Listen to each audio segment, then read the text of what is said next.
أولا بأيد كل زملائي السابقين لي في الحديث، وبأكد على تفعيل دور هيئة الرقابة على الصادرات والواردات حتى تتأكد من القمح سواء قبل الاستيراد أو بعد. الأمر الثاني أن هناك منظومة فساد في التموين يجب أن ننتهي منها، وهم بعض مفتش التموين اللي بيكلفوا صاحب المخبز 2500 جنيه شهريا.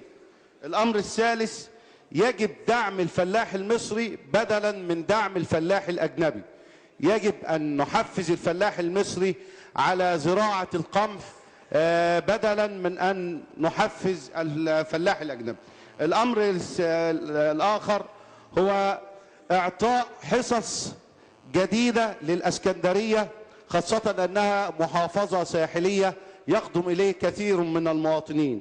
أمر آخر جربناه في الإسكندرية وهو التوسع في إنشاء السيور التي تقوم عليها القوات المسلحة وتوفير الدقيق لها. الأمر الأخير وهو فصل الإنتاج عن التوزيع لعله يحل بعض هذه المشاكل، ودعم صاحب المخزن بالمتبقي له من أموال السولار. وشكرا يا ريس. النائب المحترم محمد السيد أبو موسى. شكرا سيادة الرئيس. الحقيقة